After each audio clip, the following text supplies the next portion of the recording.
Hello everyone, how are you today? My name is Eva, I'm the director of the Scottish Yarn Festival and the Scottish Wool Producer Showcase.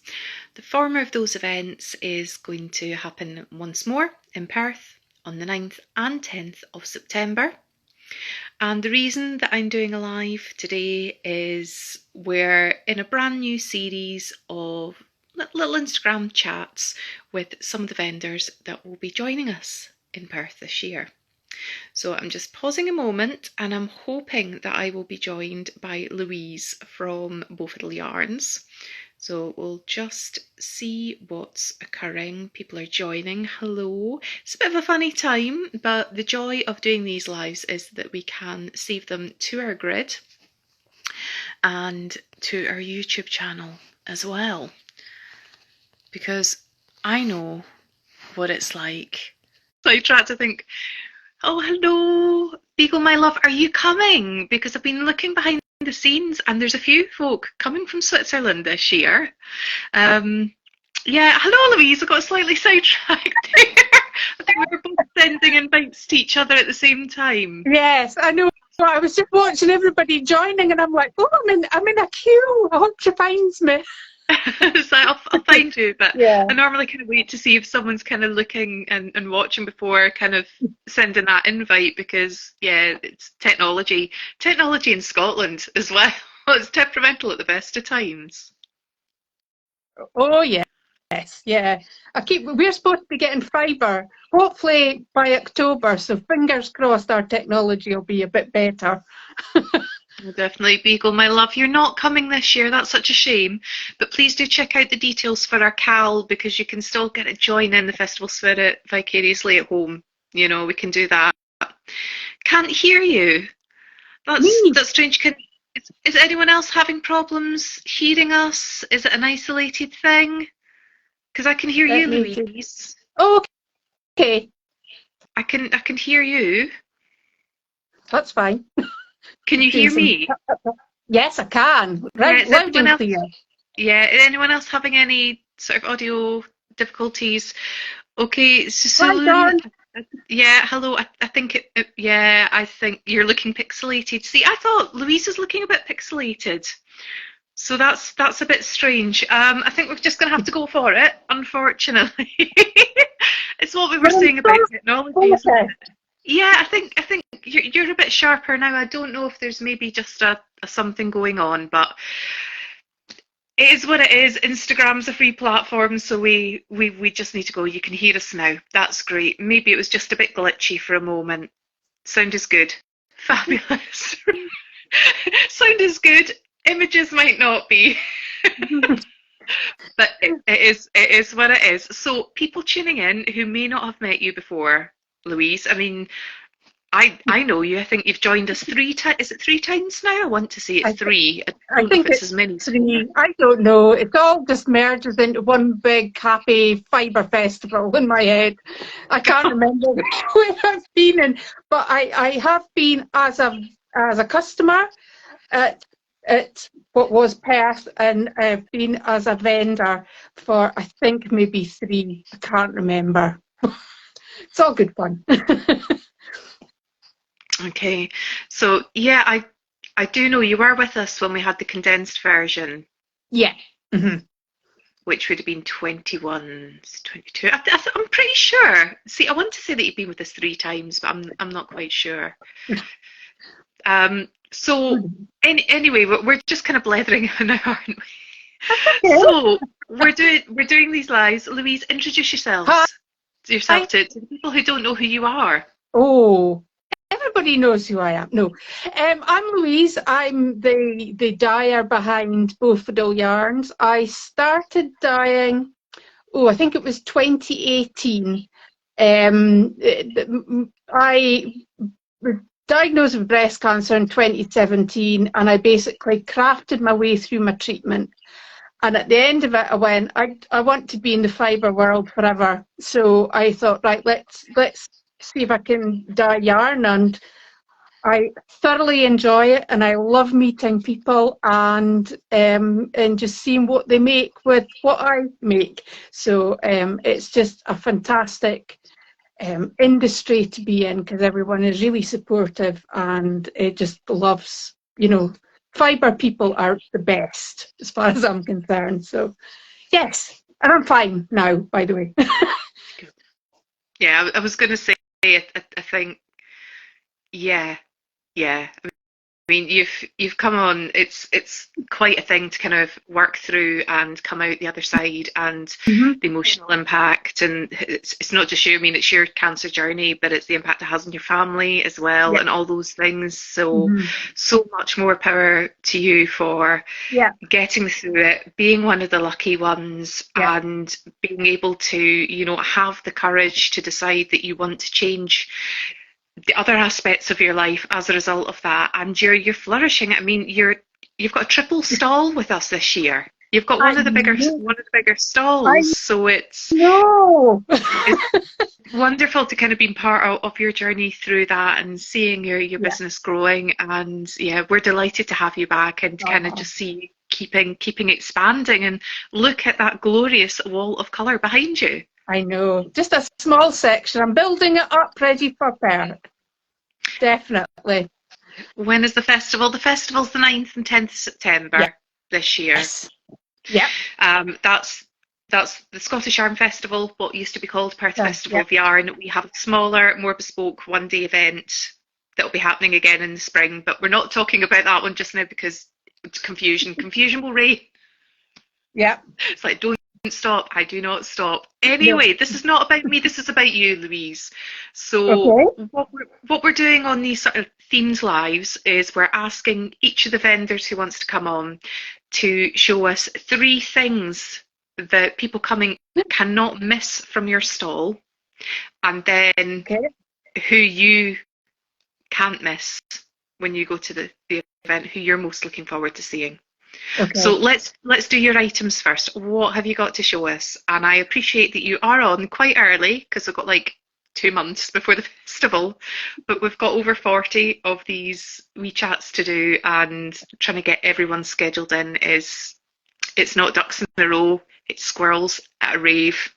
Oh, I love a squirrel and I love a rave. So we're fine. We're fine.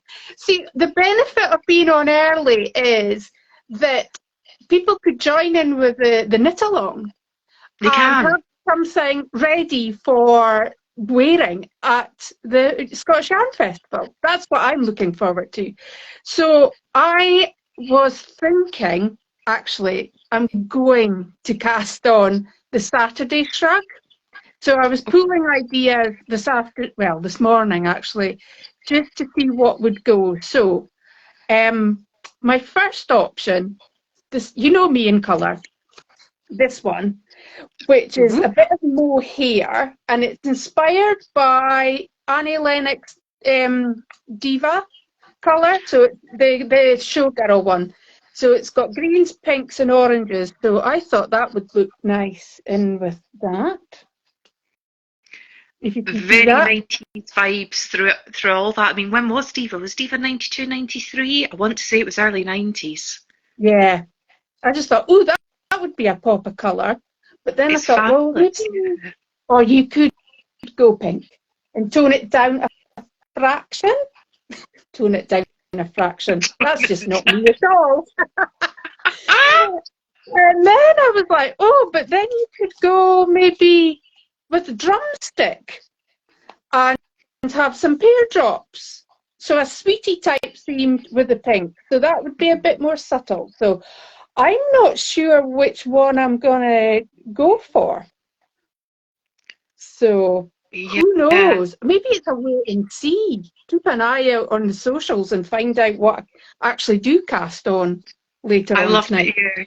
I love that you're getting involved in this Oh, though. Cal's had a really, really good reception, and it is so lovely to have Amy Palco from the Meaningful Stitch and yeah. Jackie Rose who's the designer, Mhm. and Caddy Jackson. It's joining in and hosting that Cal for us. Yeah. So I It's get good. to cast on and watch the hashtag and share, but they're running with it for us, which is just lovely Yeah. to have that little bit of extra community involvement, and to have it across the Atlantic as well is just, Mhm. it's really, really heartening.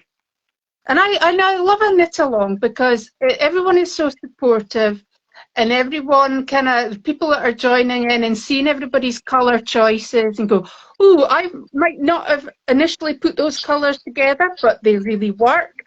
And because I know what my colour palette is and what I wear a lot, but it's really, I love seeing what other people make, you know, from all the different vendors, or combine different, because I think there's one of them you could use maybe scrappy yarns and just raid your stash and go for it. So that's what I love, just the community aspect of it. So what else have you got? What's your second miss at your Right, stall? my second thing is I love a bit of mosaic knitting, because there's a lot of bang for your buck, as you say. It's colour work, but really, really simple, as in you only use one of the colours in a row at a time. So I have a couple of patterns that I buy in. This one is called the Ritchie, and it's I think it's called a parallelogram. I can't remember what shape this is, but it is, I don't know if you can see that. It's really lovely. It's got like a tile effect, and it's all mainly garter stitch, so it is a bit mindless, but it's got enough of an interest in the mosaic element just to keep you going. And this one has been really popular, and the other one that just seems to fly off the shelf is the Chef by Andrea Mowry.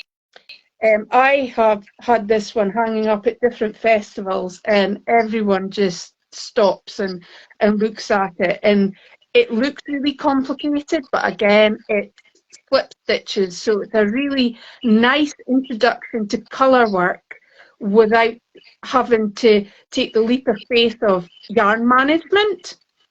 Because if you've never done colour work before, I work with two colours, you can get a bit confused. So the mosaic knitting is a really good introduction into colour work.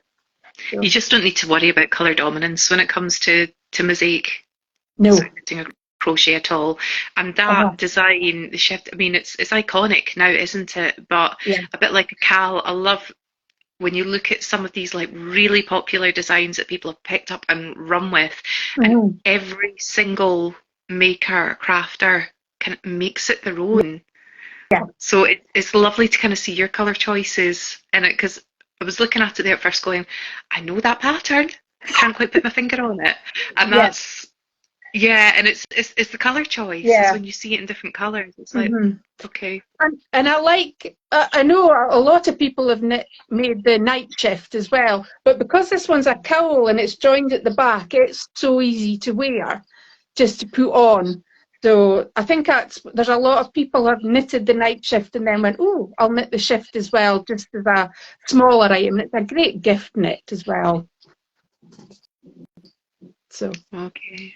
And what's your third then? Oh, I was torn. I was going to say sport weight yarn, but what I think shouldn't be missed is I buy in patterns and I have lots of samples. So hopefully if you're a bit stuck or you've bought a skein and you're going, what do I make with this? You can come to me and hopefully be inspired and just put different colours together. Or if you need advice, that's the beauty, I think, of yarn festivals. People can come and ask the vendors for advice. So it's not just me, but they can ask for, does this go with that? Or maybe push them out of their comfort zone a little bit as well. Just saying, have you tried this? And even just squishing yarns, just going, I know a lot of people that haven't necessarily made things with hand-dyed yarns. Is like, come and have a squish. Come and see what you can make. Yes, it does go with mass-produced yarn, and just inspire them to maybe open up a brand new world of yarn that they may not have known about before. Yeah, that's what I love about our event as well. Is, everyone kind of comes in there, they're finding something they're incredibly proud that they've made, or that somebody's made for them sometimes. Yeah. And, I quite often will make a showstopper shawl. That's always kind of what I've done up until this point. Might not happen this year. It's a little bit busy. I'm saying that. You're I'm working always on a Rhinebeck sweater at the minute. I'm 5 days into my Rhinebeck sweater and the body's almost done. But oh, I've been spending a lot of time watching things behind the scenes after I've set things up, and I haven't been able to move away from the laptop or inboxes, so it's been handy to have in my lap. But it's the seeing patterns out in the wild. You'll see. It's almost like getting a bingo card. yeah. For some of them, will you see this? You'll see this. You'll see that. But you'll also see lesser known designs. You'll see a mix of knitting and crochet and weaving and all sorts. You'll see different colour combinations that people are wearing as well. And generally, people are very, very open to, oh my goodness, I love your sweater. What pattern is that? Or you'll sit down in one of the chill out areas and people will get out their purchases, what what they've just bought to rehome. And you can kind of look at that and get involved in the conversation. Yes. So the festival's also about that. Yes, the main feature is the marketplace, but don't feel afraid to have a conversation with anyone at all. That is part of the joy of it, I think.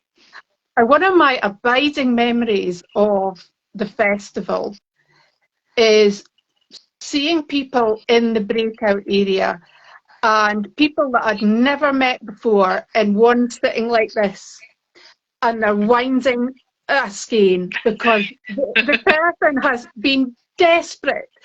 Right, I've come by train and I want to cast on my way home, and it's just like they don't know each other, and it's a brilliant icebreaker. It's just somebody going, yeah, I'll do that, and it's just it's years ago that happened, and I was just like, yeah, that's what it's all about. People helping other people. Yeah.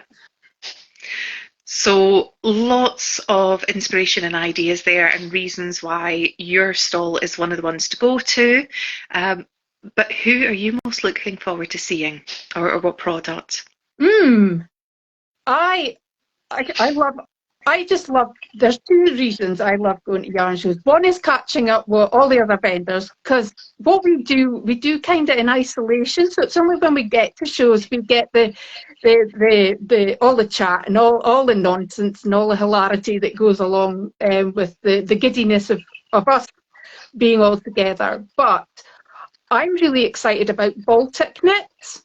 So I've said that mosaic knitting is a great way to get into colour work, but I've been looking at their mitten kits and I'm just like, that's going home with me.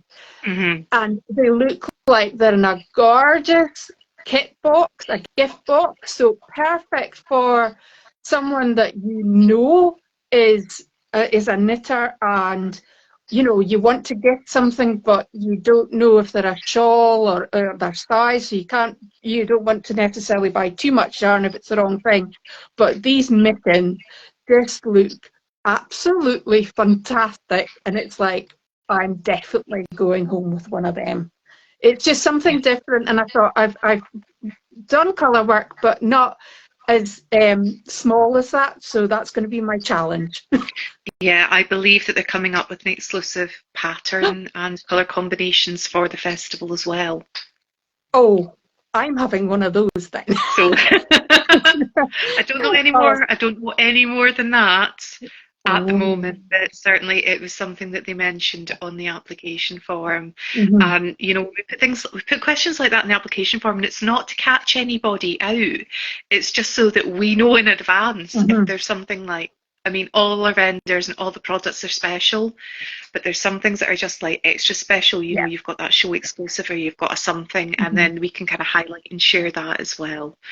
So very, very excited to have someone who's doing Latvian mitten kits, and also to kind of have that show exclusive. So yes, you're not going away with just one, Louise. You know that. I know. But looking at the list of vendors, you've got a brilliant mix of, the people that are regulars, that's the word I'm looking for, but there's some new names coming in. It's like, oh, this is exciting, so it's not the same old. There's a brilliant balance of new faces and familiar faces. I won't say old faces, but familiar faces going to be there. So hopefully, and there's always something for everyone. It's not a hope. There is always something for everyone at the Scottish Yarn Festival. So love it. Oh, bless. I think that's Tori saying, yeah, you'll see one now, but more than that, particularly if this is a colourway. But yeah, I mean, that's really important to me is you've got to keep your marketplace fresh. So Yeah. I tend to use the term veterans, the people that have been out there that have been doing that for a while. Because it can be quite an exhaustive process sometimes to do it. There's a lot of work that goes into it for the vendors, for us organisers and such. But you've got, we have lost a lot of the businesses within the yarn industry, and there are new people coming in, but you've got to give them a platform as well. It's a bit like being an apprentice. How do you get the experience? How do you get the exposure unless somebody gives you the opportunity? And to me, that's really important to get that mix of mills and single origin and hand dyed and kits, and we've got someone this year doing embroidered threads and specialises in cross stitch, and then you want your project bags coming in as well. So getting that mix is important because you've got to cater for everyone. You've got all the things for the spinners as well, but I'd like to think out of those that have applied to us, we've got the best possible programme that we have we can do for this year, and I'm excited. I'm very excited, and the tickets are live now on our website. They are going really well. We've sold more than half for the Wool Library talk. So if that's something that you're wanting, you're interested in, go and get a ticket for the Wool Library talk as soon as possible, because more than half of those are gone now. Yes, Tori was a cross stitch. We've got a cross stitch vendor this year as well, which I'd love to see more of. So that is really exciting that that's coming in. But yeah. Yeah. Right. Shall we wrap this up for just now? Because you and I could just sit here and chat for ages. I know. We could. And it's going to be a long time for September. It'll be here before you know it. I know. So much time to do before then. Some of us hope to restart eventually. Oh, bless. So everyone who's joined us, thank you so much for your time. I will be saving this to our grid so that you can catch up with it from the start, and also saving it to our YouTube channel. Louise, thank you for your time as well. It's always a joy seeing your smiley face. Always just feel so energised. Thank you for showing the mosaic shawl and cowl. Yeah, Tori, you're going to have to hook up with Louise when you come to the festival this year. Yeah, it's really exciting. I'm excited. It's starting to feel real now that the programme's live, the tickets are going. It feels real, and I'm just looking forward to welcoming everyone back to Perth. Fantastic. Well, you look after yourself and get some knitting done as well. Don't be all work. Yeah, I think I might get another few rows in tonight. But yeah, thank you. Speak to you all later. Bye-bye. Bye. Bye, everyone.